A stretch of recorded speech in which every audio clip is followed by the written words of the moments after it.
Bismillahirrahmanirrahim. Assalamualaikum warahmatullahi wabarakatuh. Wonten ngarsanipun para sesepuh, para pinisepuh ingkang satuhu pana ing pamawas lebda ing pitutur ingkang pados pinundi saha kinabekten. Panjenenganipun Ibu Sri Sulasmi ingkang pantes kinurmatan, utaminipun dumateng panjenenganipun Bapak Muhammad Taslim ingkang pantes winantu sagunging pakurmatan, sumrambahipun dumateng sagunging para tamu kakung semana putri ingkang minulya. Kanthi adhaping manah miwah ngaturaken sewu agunging Pak Somo. Awit kula ing mriki matur wonten saha panjenengan, kula piniji minangka sulih sarta ing basa saking panjenenganipun Bapak Sutarno kan Ibu Sri Ngatmi kinenhan nampi menggah atur pasrah panjenenganipun Ibu Sri Sulasmi lumantar atur panjenenganipun Bapak Muhammad Taslim.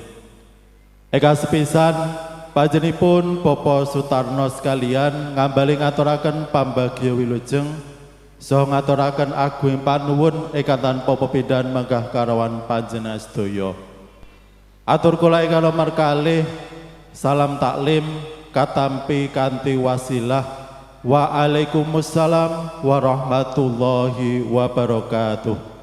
Mugi karahyon kabegjan katentreman mugi kunjuk dumateng panjenenganipun Ibu Sri Sulasmi sumrambahipun dumateng sagunging para tamu.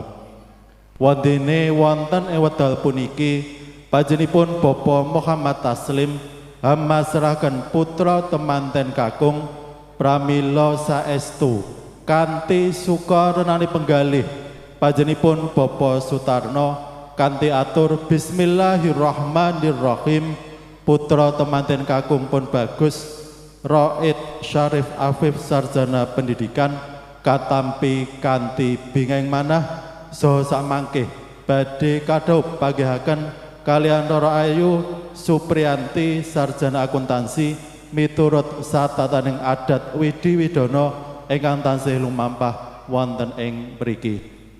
Dene pisowanan panjenenganipun Ibu Sri Sulasmi sinartan ubo rampe majemukan ingkang boten saged dipun sebat setunggal pokok setunggal sedaya punika kula tampi saha samangke kula aturaken dumateng panjenenganipun Bapak Sutarno saestu lumantar atur kula panjenenganipun Bapak Sutarno ngaturaken agunging panuwun ingkang tanpa pepindhan.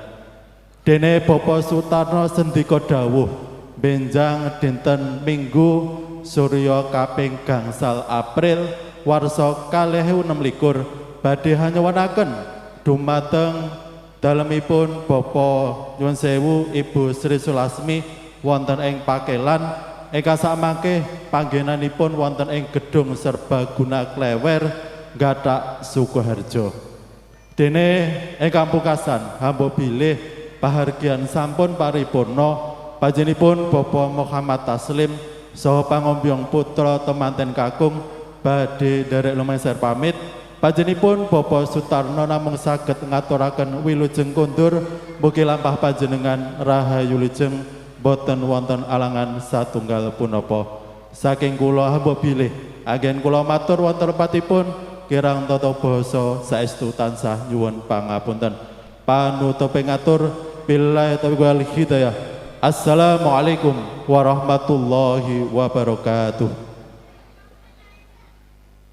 Matur sembah nuwun kunjuk dumateng priyagong kekalih ingkang sampun prastawane adicara pasrah tinampi ning penganten.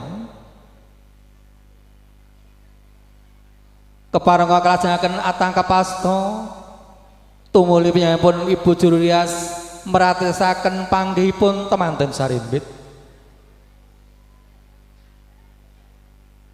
Kunjuk dumateng panjenenganipun Ibu Titik Purwangsih dalah Ibu Nunik Sawitri kepareng nderekaken meratisaken adicara panggihipun temanten sarimbit.